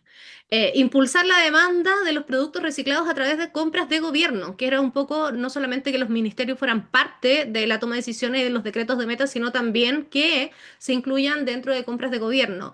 Incorporarlos a reportes NIS, NIS, en su caso de deducibilidad directa del ISR, cómo funciona el CONACYT para incentivar las inversiones e innovaciones. Para que la red de neumáticos en México sea viable, el foco debe estar no solo en exigir mayores metas de recolección, sino crear mercados para los materiales valorizados. Otro tema que levantamos, la experiencia en Chile muestra que las metas deben ser graduales, ya porque tenemos una gran recolección y después no sabemos cómo introducir los residuos ya recuperados en el mercado. Para que las metas sean viables, hay que activar la demanda, compras públicas, incentivos, uso del caucho reciclado y acompañar con regímenes diferenciados para pymes, metas graduales y reglas claras. Es importante identificar incentivos transversales en el sector público. A propósito de la simbiosis industrial con otros sectores, carteras de obra, carreteras, viviendas, para alinear el éxito de la gestión de los residuos, se debe considerar que todos los actores deben tener una responsabilidad. Voy más atrás. Tuk, tuk, tuk. Básicamente, hay que sea necesaria la transferencia de tecnologías porque ya hay mucha y no se está aprovechando. Algo que no se puede tropicalizar en el caso de México porque tenemos grandes institutos que la pueden mejorar. Creo que ya no se descubre el hilo negro. Efectivamente, estamos entrando más tarde que otros países y tenemos tremendos potenciales en Latinoamérica de innovación y tecnología. Para las metas de recolección sean financieramente viables y el caucho reciclado mercado no se acumule en el mercado, la clave empresarial radica en crear demanda industrial traccionada por incentivos fiscales de depreciación acelerada para maquinaria de transformación y la obligatoriedad de compras públicas verdes. Jorge. Algo que estamos platicando mucho en esta sesión son las metas. ¿Quién Mm. las determina? ¿Cómo se construyen? ¿Quién las fija? ¿O quiénes? Algo que se dice en la Ley General de Economía Circular de México es que se van a organizar acuerdos generales de implementación o de cumplimiento de la REP, en donde, impulsados o liderados por el Ministerio de Medio Ambiente, se convocará a la industria en particular, dependiendo del material secundario, para definir precisamente esas metas y, por supuesto, de esa gradualidad. Entonces, ojo aquí, ¿no? No, como pasa mucho en la industria de esos target net zero de 2030 y 2050 y reducción a un 40% de las emisiones, pero sí, pero pues es reducción en base a la en compensación, no es reducción conforme a la parte de sustitución de materiales o implementación de economía circular per se, ¿no? Entonces, eso no nos funciona básicamente. Entonces, habría que prestar especialmente atención a esta parte de definir metas y como los indicadores, ¿no? Verificables, medibles, alcanzables, porque si las ponemos muy exorbitantes, pues van a resultar incluso hasta tediosas y van a desincentivar precisamente la industria. Bueno, entonces, pues yo creo que con esto ya cerraríamos el panel. Nos quedan 2 minutitos. Agradeciéndoles a Bernardita, Karina, Natalia, por supuesto, Caro, la moderación y los hallazgos que están compartiendo desde su experiencia, no teórica, sino práctica. Escuchar esa voz, no leer un libro, no sacar un resumen de la IA, sino escucharlas a ustedes que están trabajando y que se están ensuciando las manos y los pies precisamente en sitio, en donde están trabajando ya con la comunidad y valorizando o recuperando el valor de este tipo de neumáticos de fuera de uso. Entonces, con esto cerramos, agradecemos su asistencia. Nos vemos el próximo miércoles con el panel 3 en punto de las 9 de la mañana México, 10 Colombia, 11 Chile, y de ahí a continuación nos seguimos con el panel número 4. Encantado de verlas. Caro, sabe el micrófono, una despedida breve, por favor. Sí, agradecerles nuevamente, sobre todo porque coincidimos en horario de almuerzo, así que gracias por el compromiso, la solidaridad, por contarnos todo.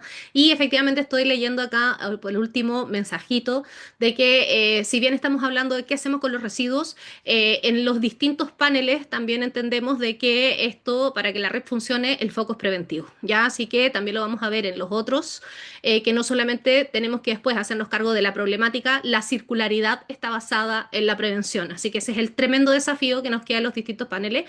Chicas, un millón de gracias. Jorge, nos vemos el miércoles. Abrazo, excelente tarde a todos y a Chao, todos. chao. Chao, gracias.